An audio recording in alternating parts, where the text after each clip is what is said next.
It'd be badass playing like someone whose face could change in this game. Being a warg would be pretty fucking intense. Yeah, Tom Stone just straight up warging into Howler. Yeah, dying and then one day his essence remains alive in Howler. Transmogrification. And also kind of like a sex change.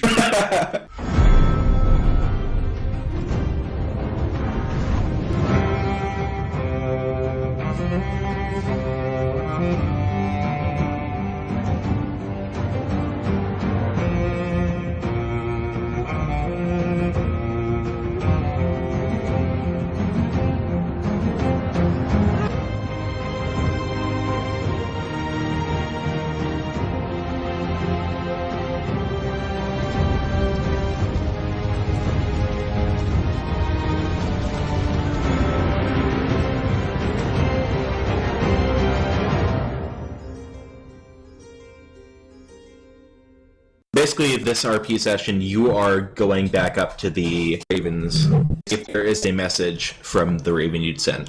Alright, cool. Mr. Gregory is nowhere to be seen. As far as you can tell, he's not around. Yeah, so that's my stealth roll, so I approach, and the coast seems clear, and can I assess the Ravens? Roll awareness to see if the coast is clear. Yeah, the coast seems clear. Nothing seems out of the ordinary.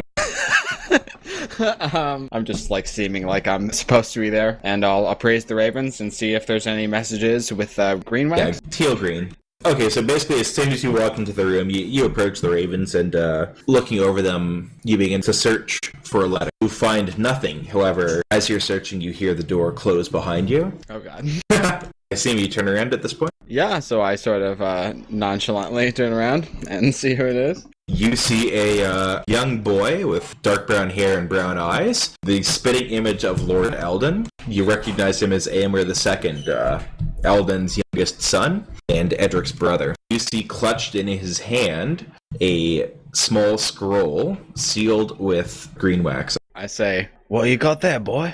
I might ask you the same questions. What are you doing sneaking about? I'm not sneaking about. I'll help the maester with the Ravens. Does the seal at the wax seem broken? Roll awareness.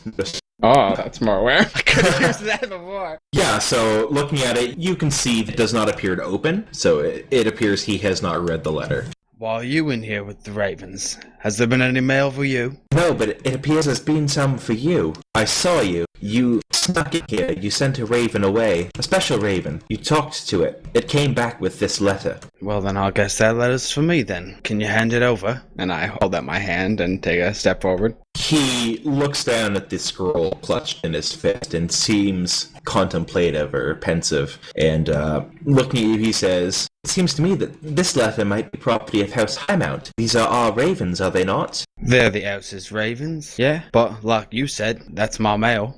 And I'll keep my hand held up. Who are you writing to, Tom? I'm writing to a girl. You like girls? Girls are funny. I don't have any feelings towards them. I suppose that will change with time. That's what my brother says in any case. Your brother's right. Given enough time, you'll want to start writing to them yourself. What girl that you're writing to would have access to ravens? Why wouldn't she stamp it with a sigil? There's no marking in this wax. She's a noble in the house. I think her dad would be upset if he knew she was writing me, but it's innocent enough.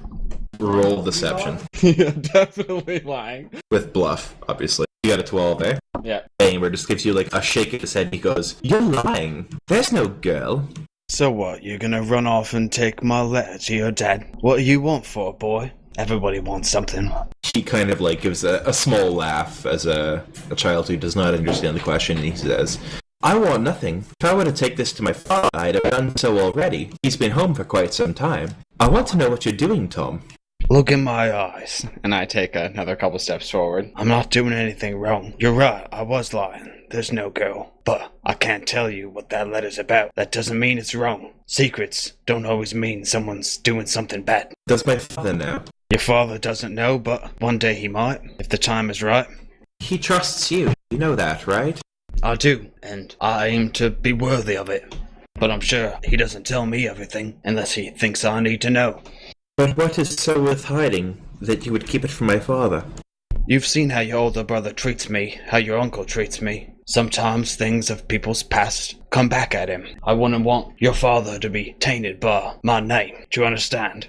He furrows his brow as he looks at you and says, I don't suppose I do, but I suppose what you say would make sense to someone older. It could make sense to you. Think of it. If you make my problems your father's problems, then your father has more problems. If you don't, then he's free of it. If you give me that letter, it's not your problem anymore. So would you say you are trying to persuade him to take you the letter? So would you say this is an intrigue? Yeah. I'm trying to influence him to, without incident, hand that letter over to me and to keep quiet about it. I will let you roll persuasion with dice and convince. Oh god, I'm bad at intrigues. Unless I'm threatening people, and I don't want to threaten the fuck. See what his I uncle know, thinks he's about definitely going to tell someone about that. Unless I completely make him shit himself, scare himself. Make him believe that Grumpkins are going to come for him in the night. Just straight up pull an old Nan on him. Yeah, he kind of shrugs his head as you say that. He says, I shan't give you this letter back, Tom. I'll keep it until you see fit to inform my father what you've done here. He should know. He's the lord of this house, and he's trusted you with his life. I trust you too, Tom. You shan't keep secrets in our house. This seems like a big secret. For you to be skulking about it all manners of the night. I saw you when you sent this letter. You were looking around. You didn't want anybody to see you, but I saw you. I didn't want Master Gregory to see me, because he doesn't keep his mouth shut. You know better than that. Maester Gregory is chatty, I will admit. But, Tom, why would you hurt our family? Keep secrets from us. I have dishonor in my past, boy. If that comes to light, that dishonor will come upon the house. I don't want that. You don't want that. Give that letter to me. It can be pressing news. It could help the house. Forget this. Walk away. He's going to try to just drop it. Forget about this letter. Forget about it. Ooh, he's much better at this than me. That's a successful hit. That's just 2 damage to your composure. Oh, that little shit. Boy, give me that letter. Let me see what it reads. And I swear that I'll tell your dad when the time is right. And it'll be soon. Upon that logic, I will try to convince him further. Alright, make your roll. I suck at this. Creepy man in the shadows. Give me the fucking letter, boy. You plead your case again. He kind of just raises a further eyebrow at you. Turns to you, says, Tom, if you tell my father, you will have the letter, and you may discuss it with him. I shan't be having secrets from him. You don't have to tell my uncle, you don't have to tell my brother, but you should tell my father. I'll tell him, boy. I promise. Just give me the letter first. The news could be urgent. You've been overhearing what's happening in the house. Attack from the hill folk. Ever heard your family shout the name Crag? This house is in trouble, boy. That letter could be important. He looks at you incredulously and says, concerning the hill folk, they'd be attacking the common folk, and folk would not have access to wax such as this, nor would they have access to a raven. And you sent it somewhere specific, and you sent it with a purpose. I sent it to get news from a bird, and a bird's come back with news, and that news is mine. Hand it over. The news could help your father. And he's just holding it in his little hand, eh? He's holding it in his tiny hand. I just brand him out the window. Things I do for letters.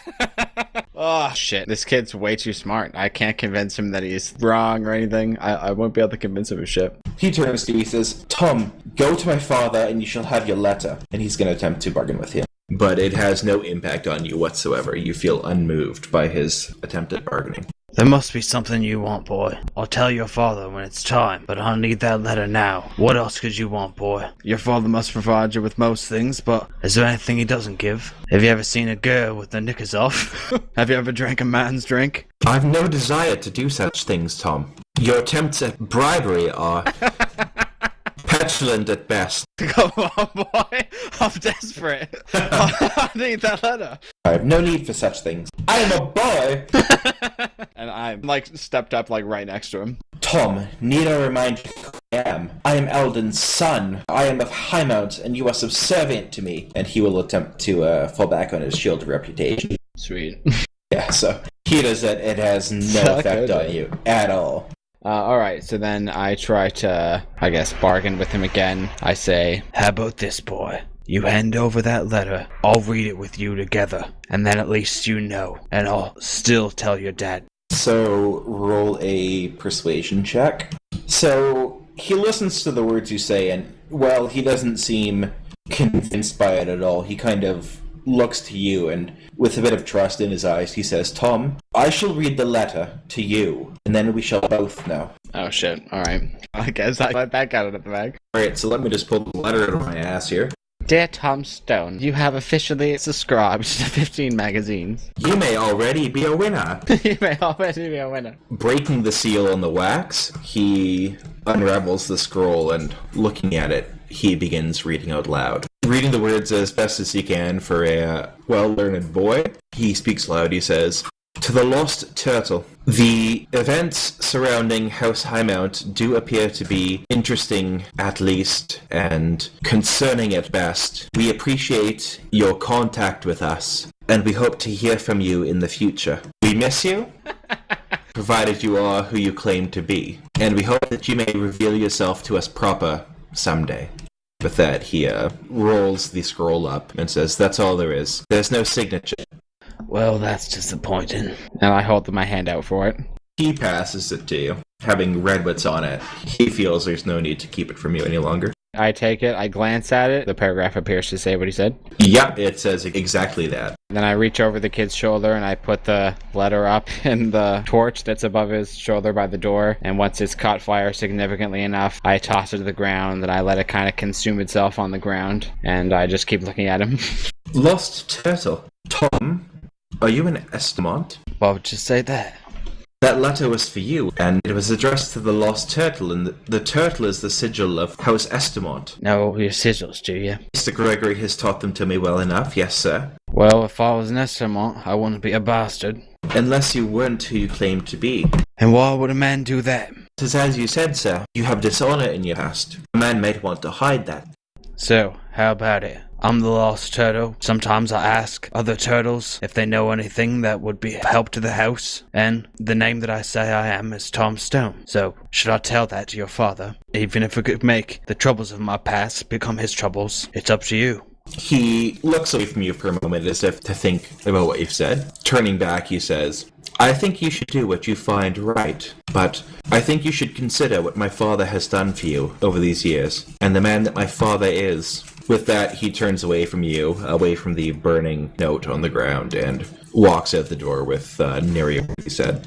What a cool kid. Straight up 12-year-old. Yeah, he should be in like a 90s sitcom. It's like sets everything right and then instigates the final hug of the episode.